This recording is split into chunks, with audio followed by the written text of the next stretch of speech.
Hello and welcome to The Hearing. I'm John. And from Chicago's North Side, I'm Scotto. And before we get to this week's album, just want to mention that Fireside Shadow is releasing a live in studio EP called What If I Had Friends on August 15th, which is this coming Saturday as we're recording. It's already out by the time you're listening to it. The title is a riff on the album title, which is What If I'm Right. It includes her live band, uh, Chris Shara and AJ Sugar, the lead guitarist and bassist from a band called Bullets and Butterflies, who I have on the list for later this year, and a drummer named Chase. I don't know what bands he's in, but if you've seen her cover of Killing the Name, or I think she has a full live show on her YouTube channel as well. They're a great live band. The live versions of her stuff, it's all guitar, bass, and drums, power trio, no synths. So it's very different from the studio versions. Um, Okay. on her YouTube channel, she posted the version of Cut You Out and Glass Figure that will be on the album and teased Killing the Name. I don't know what else is going to be on it, but again, it'll be out in 2 days. So, or it's already out, but if you're listening to this, so definitely check that out. Also, I did an interview with Nyssa Unprofessional Fangirl on Instagram, link down there. She has some really great questions. I talked about my music, my poetry, the podcasts. Gave the whole story of how we got from the Tuesday afternoon show to our current shows. One of my favorite questions, since this is the music show, I'll get into it. Was if you toured, who would be your dream tour lineup? Oh, wow. And I said I am of two minds. I either would go very cohesive with artists who were in my vein, specifically Punch Brothers and Marion Call. Marion Call uses electric instruments in the studio, but when she plays live, she's just accompanied by a guitarist playing an acoustic. Or my other thought was to go, as I called it, pure sonic whiplash. Uh, Three artists who are very, very different from me and very, very different from each other: St. Vincent, Bad Religion, and The Last Dinner Party. Oh, wow. Uh, and then I said, well, maybe the best option would be a festival stage with all six of us, with the acoustic acts sandwiched between the electric acts. But then I'd need one more electric act, and I thought, Rush is touring again. I'll put them in as headliner. So Rush, St. Vincent, Marion Call, me, TLDP, Punch Brothers, and Rush.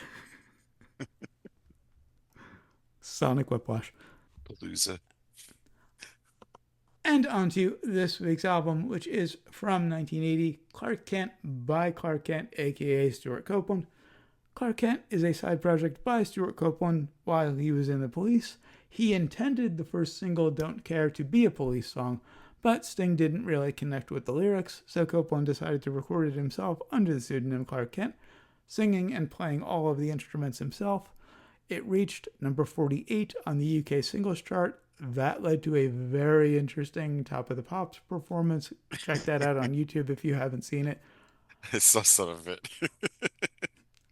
Three more singles and eventually an album. That album is also called Klark Kent. It was released in June 1980 on A&M Records, produced by Stewart Copeland and Nigel Gray, and features, of course, Stewart Copeland on all vocals and instruments. Reminder, I don't edit any songs into our reviews for copyright reasons, but down there you'll find links to Klark Kent on Spotify and YouTube so you can follow along if you'd like. Track 1, Don't Care. Nice insistent groove on this one. Great mix of punk and new wave. I like how the vocal just comes in immediately. He's doing some like buzzcocks and Yeah. Devo in here, Mm-hmm. definitely. But the difference is, of course, a kick-ass drummer. Oh, of course. One of my My God. favorite drummer in the world. Nice harmonies. Yes, he's singing with himself. That's always going to lead to good harmonies if the person can Yeah. sing. Uh, I would have liked to have heard a police version. I think that would have been I fun. I mean, I love I this one, get it. but I hmm, couldn't really see Sting singing yeah, no. this. The Why lyrics don't fit him. I don't understand why not just let Stewart sing a police song, you know? Because Sting has an ego the size of Montana. Yeah, but he didn't want to sing this. And so many other bands do Yeah, this fair, where you fair. just have Yeah. the drummer comes out and sings a song, Mm. you know? If you don't like my arrogance, you can suck my socks. I like the guitar solo. Copeland is a hell of a guitar player. Like he's I simple, he's a that punk is the guy, but that is the it's takeaway impressive. from this too. He like the guitar playing was jaw-dropping. Yeah. Track 2, Away From Home. This is my favorite. Love that opening drum fill. Great groove. Even more new wave than the last one.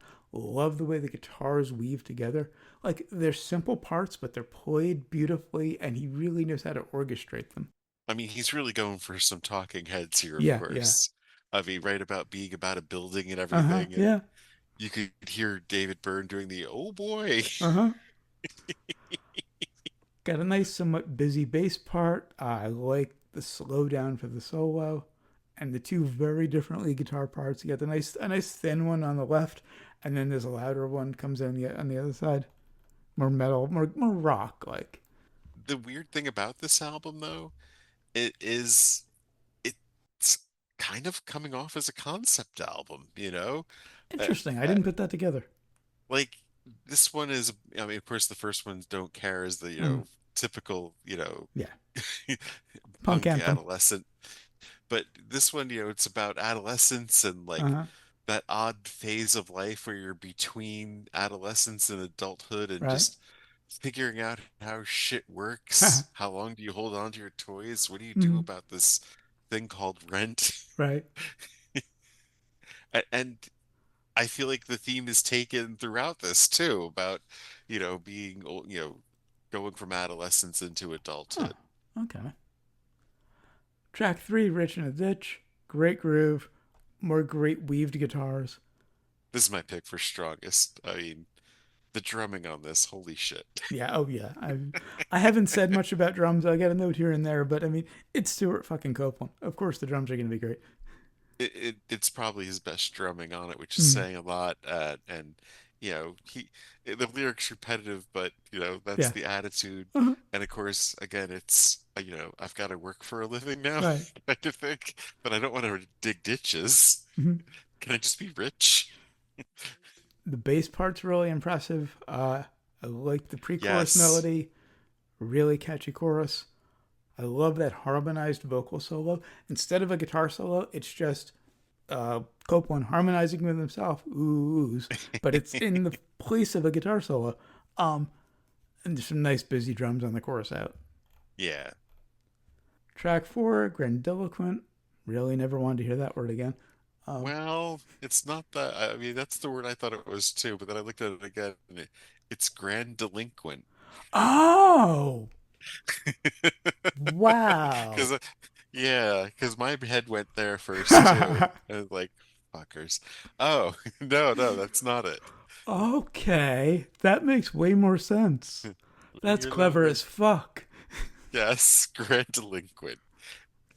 It sounds like a police song or a Yeah, later police I song, have my actually. first note. The fade in is very police. Great bass Yeah, tone and part. Love that moody main riff. This is an instrumental. yes. One of three. Like that chaotic part right after that first main riff. Nice heavy B section. Like that high tuned percussion. It sounds just like he's tapping on bottles. Great frenetic piano solo.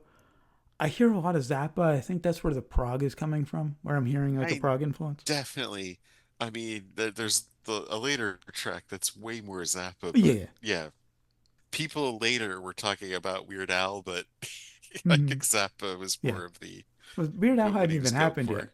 Exactly. Uh, love that chaotic muted guitar solo.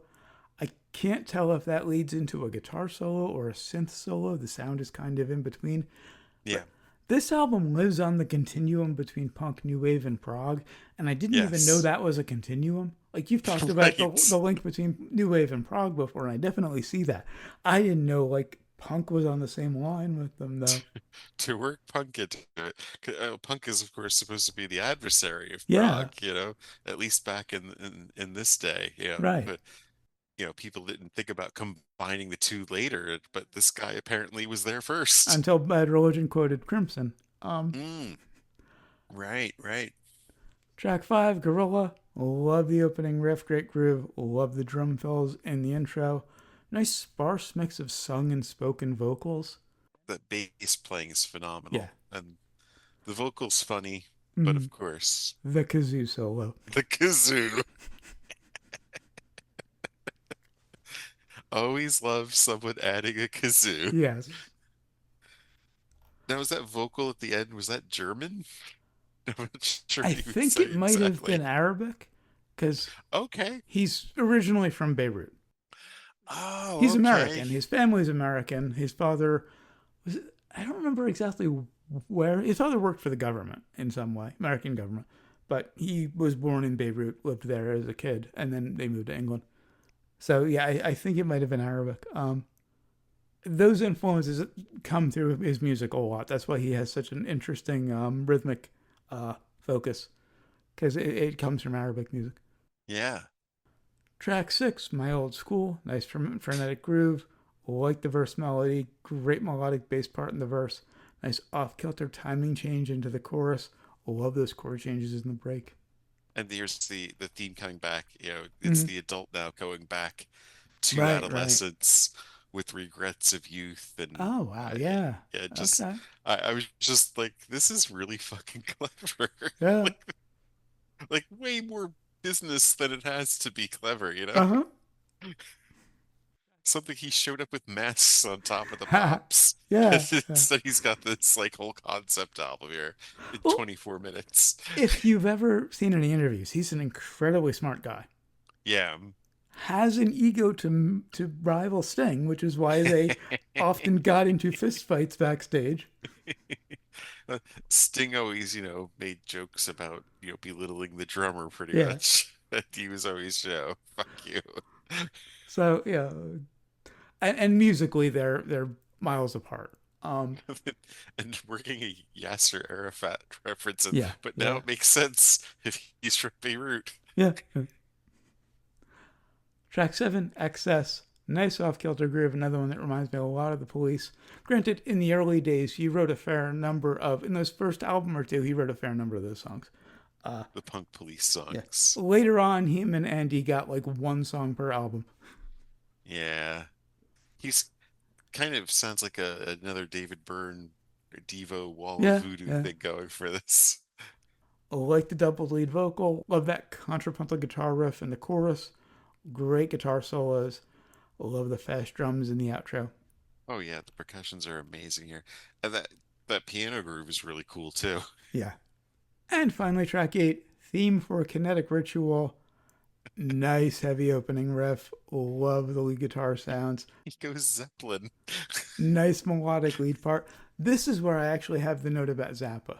This kind of Yes, reminded me of Zappa definitely. tune. Um, Great tone on that second lead guitar that comes in on the right. Um, Interesting abrupt timing change back into that A section after that second guitar part comes in because the timing is very different with that guitar part, and it just smashes right back into that original time, and no, they don't really like gently work back into it, which is interesting. This one does get a bit repetitive, but I love that the kazoo Well, comes back at the end. yes, I know.